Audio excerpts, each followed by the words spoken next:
Thân chào cả nhà, không nên xem chùa đâu đó. Nhớ đăng ký, like, comment để ủng hộ team nha. Ông tôi là một thầy bói. Và tôi vào 5 năm tuổi. Học được tất cả kỹ năng của ông nội. Nhưng vào sinh nhật 18 tuổi, ông nội nói với chúng tôi: từ hôm nay con không được đi học nữa. Không chỉ không được đi học, sau này cũng không thể ở lại thành phố này nữa. Ý ông là sao? Nếu muốn sống sót, hãy làm như ông nói. Có lẽ con sẽ ghét ông nội, nhưng ông nội chỉ có thể làm cho con nhiều như vậy. Đường sau, ông nội không thể tiếp tục đi cùng con nữa. Đúng rồi, ông để lại một lá thư dưới gối của con. Con mở nó sau 3 ngày nữa. Nhớ nhất định phải nhớ nội dung trong thư. Ông ơi, ông đi đâu vậy? Nhớ đừng đến tìm ông. 3 ngày trôi qua, thế là tôi mở bức thư ông tôi để lại. Ông nội con đi rồi. Chuyến đi này có thể là vĩnh biệt. Tiếp theo ông nội muốn giao cho con 3 việc. Hãy nhớ rằng con phải tuân thủ. Đây là cuộc sống của con. Đầu tiên, rời khỏi làng và đi về phía nam. Đi thẳng đến, gặp một người mặc đồ đen. Người phụ nữ đang nói chuyện với con có thể sống ở nơi đó. Thứ hai, những gì ông giao cho con có thể nuôi sống con. Nhưng sau khi gặp một người phụ nữ họ Hoàng, mới được sử dụng. Thứ ba, nhớ đừng tính toán cho người họ Mã. Ngày hôm sau khi thu dọn đồ đạc, tôi lên đường. Tôi đã đi bộ và dừng lại trong 3 ngày. Tôi đến một thành phố nhỏ ở miền Nam. Đây còn gọi là thành phố Thành Châu. Khi vừa xuống xe, lúc đó đã muộn rồi. Anh ơi, anh muốn ở khách sạn không? Tôi vừa định từ chối, nhưng quần áo trên người phụ nữ, tôi dừng lại những gì tôi sắp nói. Nhưng tôi không cần loại dịch vụ đó. Ở đây là đàng hoàng. Sau một đêm nghỉ ngơi, tôi đang ở thành phố xa lạ này, thuê một phòng đơn giá rẻ. Ngày hôm sau tôi ra đường, nhìn đồ ăn bán trên phố. Tôi đang chết dần. Nhưng lúc này, Dương Vô Địch thật sự là bạn. Diệp Đình Đình, bạn đã chuyển trường đến đây à? Phải rồi. Còn bạn sẽ không vào được đây. Kết quả thi đại học của bạn là trường đại học trọng điểm. Không, tôi không đi học nữa. Vậy bạn có thể cho tôi mượn ít tiền không? 2 ngày nữa tôi sẽ trả lại cho bạn. Tôi sẽ mượn 20 để ăn. Bạn yên tâm, tôi sẽ trả lại cho bạn.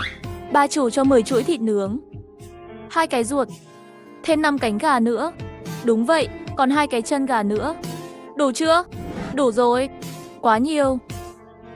Coi như tôi mời bạn. Lúc này, Diệp Đình Đình lại từ trong túi lấy ra 2 tờ 100, trực tiếp đưa cho tôi nói: vậy tôi sẽ cho bạn mượn trước. Nếu bạn không còn nữa, bạn có thể hỏi lại tôi. Tôi vừa định mở miệng nói chuyện với Diệp Đình Đình, bên cạnh đột nhiên phát ra tiếng gầm rú của một chiếc xe. Âm thanh, chỉ thấy một chiếc xe thể thao hàng triệu tệ dừng lại không xa chúng tôi. Rất nhanh từ trên xe đi xuống một cô gái xinh đẹp. Dương Vô Địch, bạn nhìn cái gì vậy? Không sao đâu. Đàn ông đều thích con gái xinh đẹp. Đó là hoa hậu của trường đại học chúng tôi. Không phải, cái đó tôi không phải nhìn cô ấy xinh đẹp mới nhìn mà là...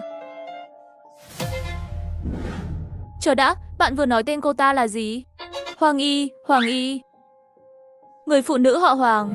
Vậy bạn đợi tôi ở đây một lát. Không có gì ngạc nhiên khi tôi nhìn thấy cô gái này lần đầu tiên. Tôi thấy một cái đuôi trên người cô ta, có một khí chất. Thì ra cô ấy là người phụ nữ họ Hoàng mà ông nội nói. Quả nhiên tất cả đều nằm trong biểu tượng của ông nội. Bạn là ai? Tên tôi là Dương Vô Địch. Gần đây nhà bạn có ai bị bệnh không? Và tìm rất nhiều bệnh viện cũng không hiệu quả. Tôi sẽ đi thẳng vào vấn đề, dùng câu đầu tiên của tôi để qua mặt Hoàng Ý. Nếu không, một cô gái như vậy có lẽ sẽ không đồng ý với tôi. Sao bạn biết? Bạn là ai?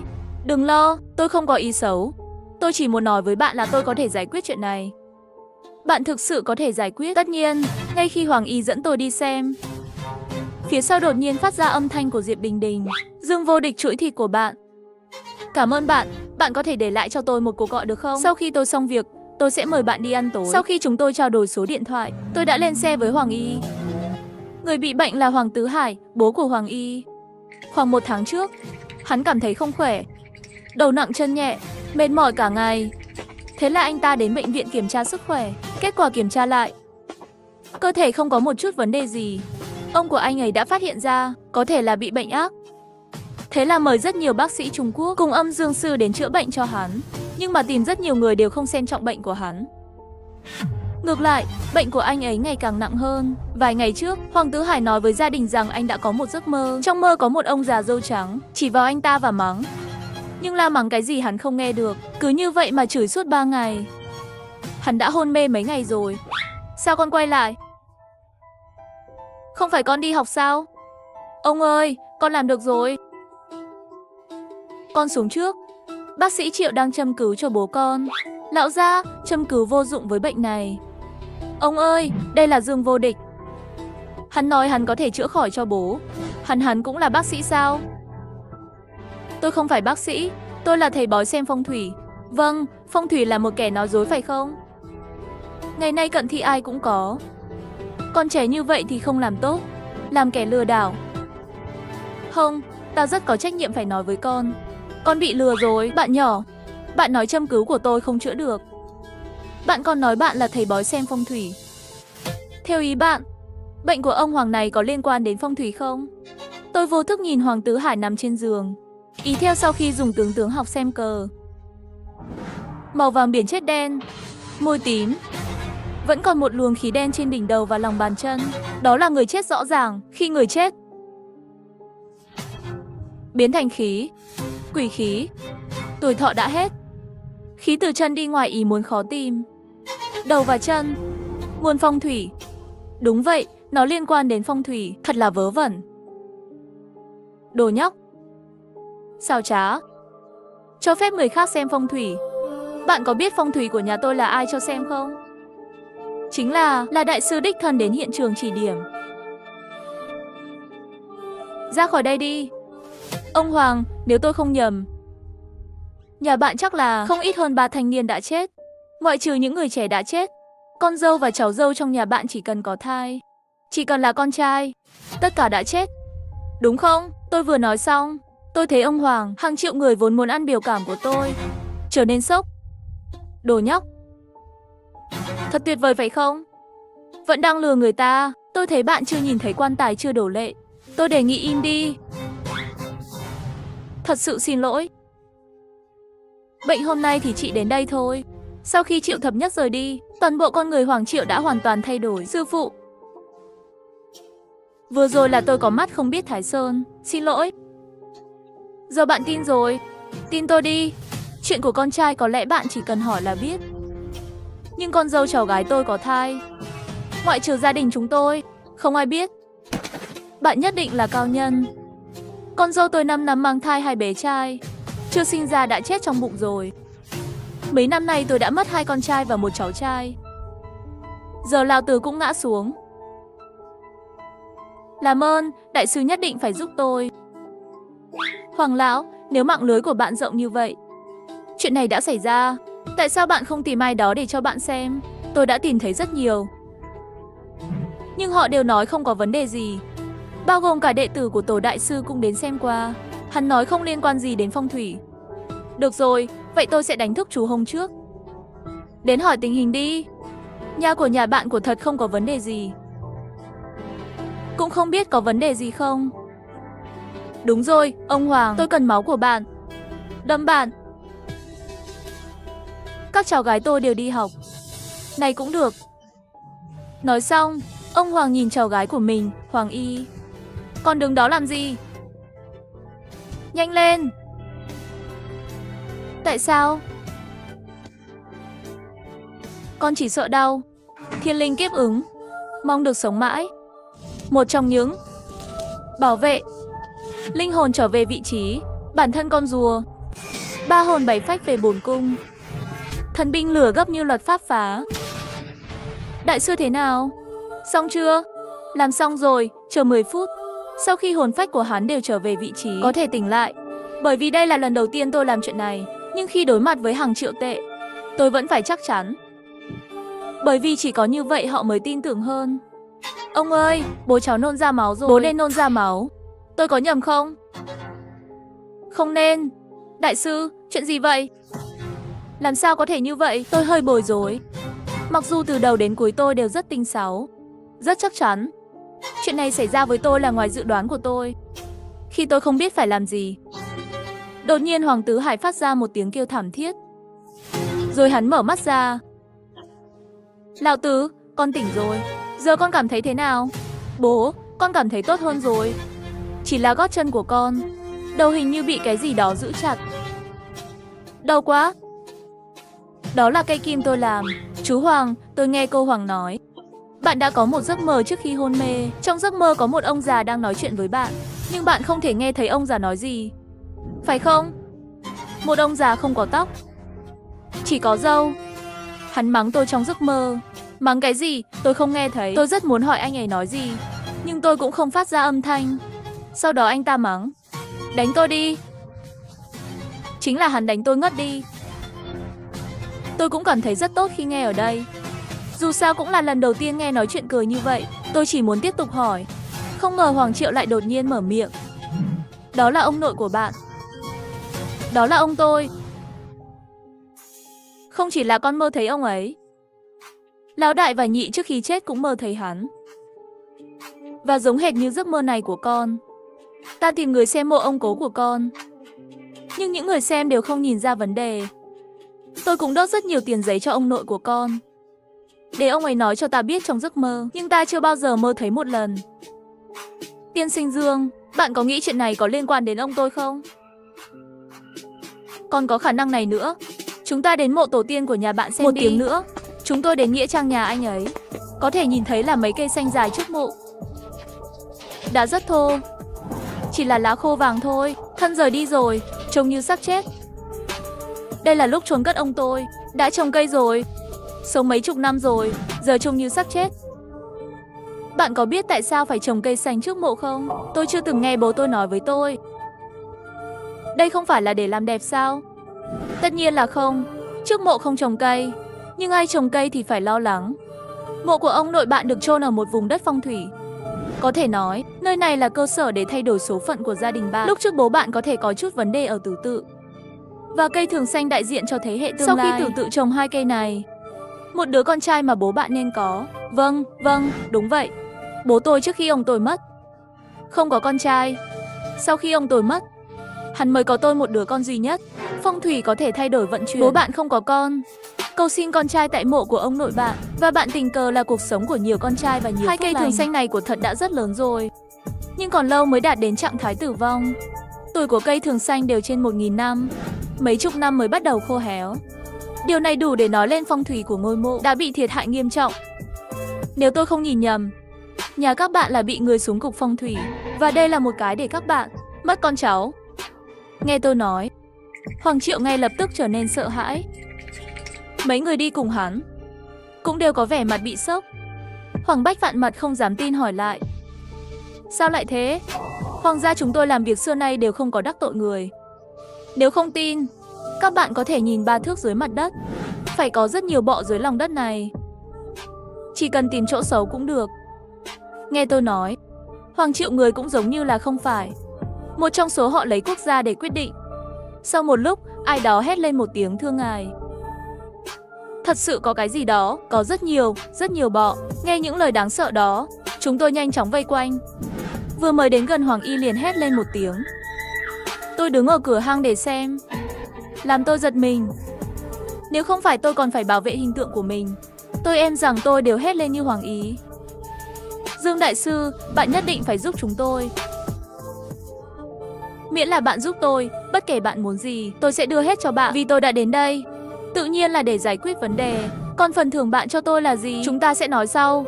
Công tác đào mộ lúc 6 giờ chiều. Bây giờ về nhà chuẩn bị đi. Lúc 6 giờ chiều, mọi thứ đã sẵn sàng. Tôi đã xem thời gian, đã là 6 giờ chiều rồi. Mọi thứ vừa rồi, tất cả đều giống như tôi đã xem trong sách phong thủy nói giống hệt nhau. Hy vọng công tác không có gì sai. Hết giờ rồi. Nhưng cái cuốc vừa đi xuống, đột nhiên một chiếc xe màu đen chạy tới. Sau đó phát ra tiếng kêu của một người trợ lý. Đừng đau, anh Hà. Sao bạn lại ở đây? Sao tôi lại ở đây? Nếu tôi không đến nữa, các người đã phạm sai lầm lớn rồi. Ông Hà rất tức giận hỏi.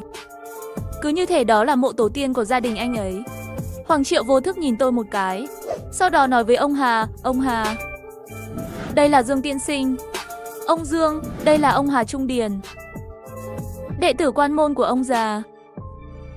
Thì ra, người này là đệ tử của ông trong truyền thuyết. Sự kết hợp như vậy, chắc là đệ tử của hắn nhất định cũng không phải người đơn giản. Tôi mới bắt đầu làm việc đầu tiên, tốt hơn là lịch sự.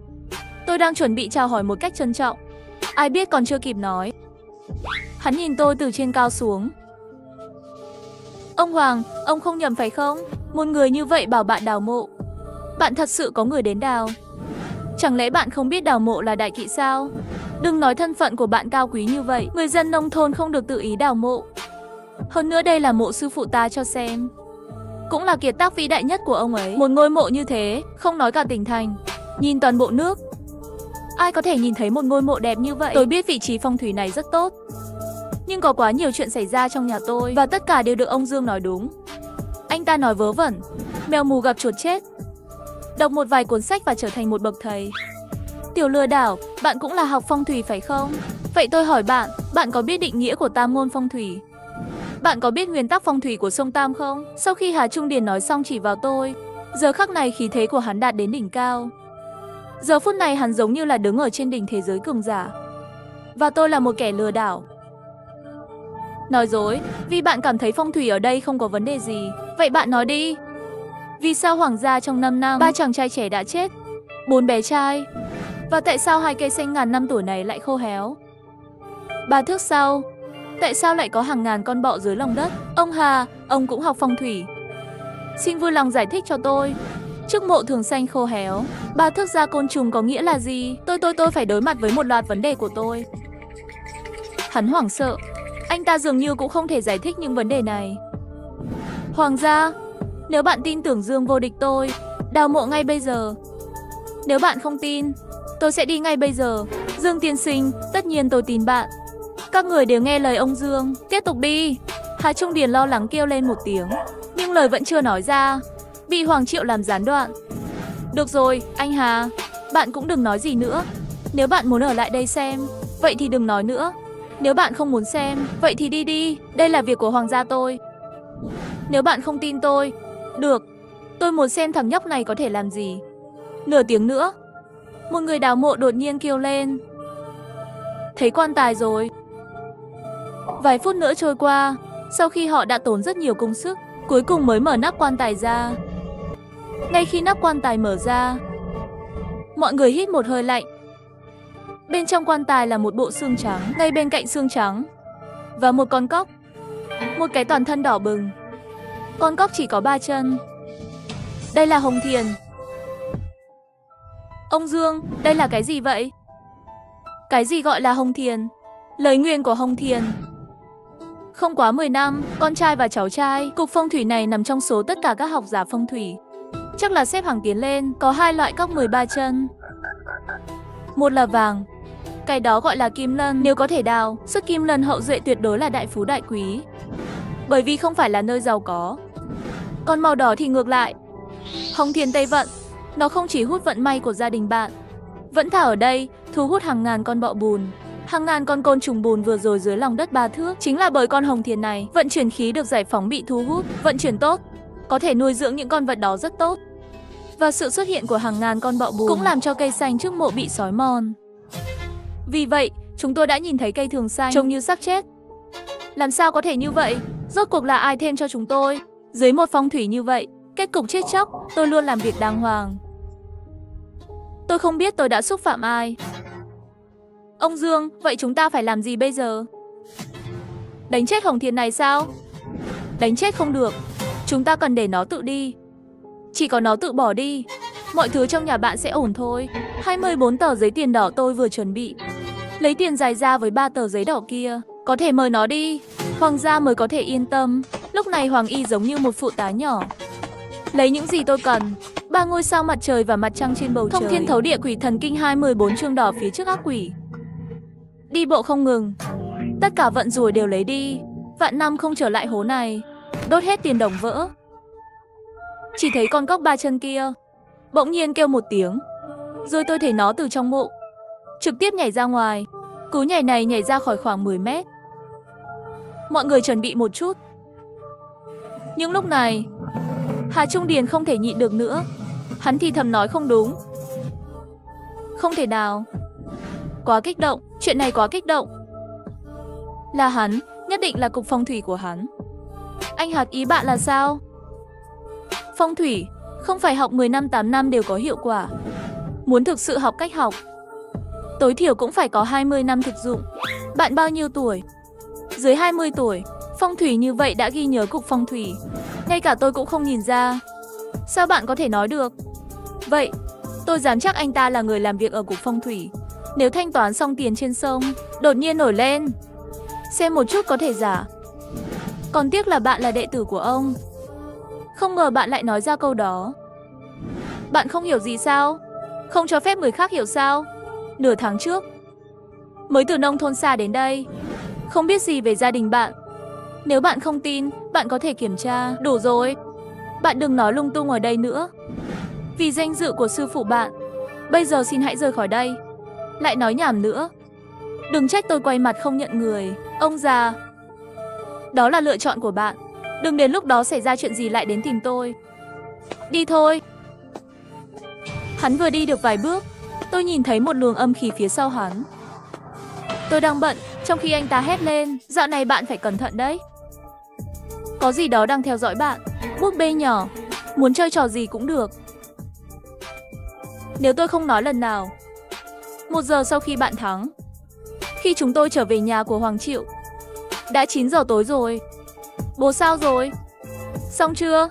Được rồi, nhưng phải nghĩ xem, gần đây chúng ta có đắc tội với ai không? Hoàng Triệu sau đó đem chuyện phong thủy, tất cả đã nói với Hoàng Tứ Hải. Thực ra tôi biết rất rõ, họ chỉ định không thể nhớ họ đã xúc phạm ai. Gia đình Hông hiếm khi gây thù chuốc oán, giải quyết vấn đề cũng có cách riêng. Có rất nhiều người muốn tìm ra người đứng sau chuyện này, nhưng tôi chắc chắn sẽ tìm ra kẻ đứng sau chuyện này. Thế là tôi nói với họ, ông nội Hoàng, chú Hoàng, các bạn yên tâm, người đứng sau chuyện này sẽ đến tìm tôi. Tôi hiểu phong thủy của anh ta, hắn chắc chắn sẽ bị nhìn ngược lại. Trong phong thủy học có câu nói như vậy, chỉ cần một người sợ hãi trận phong thủy bị người ta giải, vậy người xuống trận phong thủy sẽ bị nhìn ngược lại.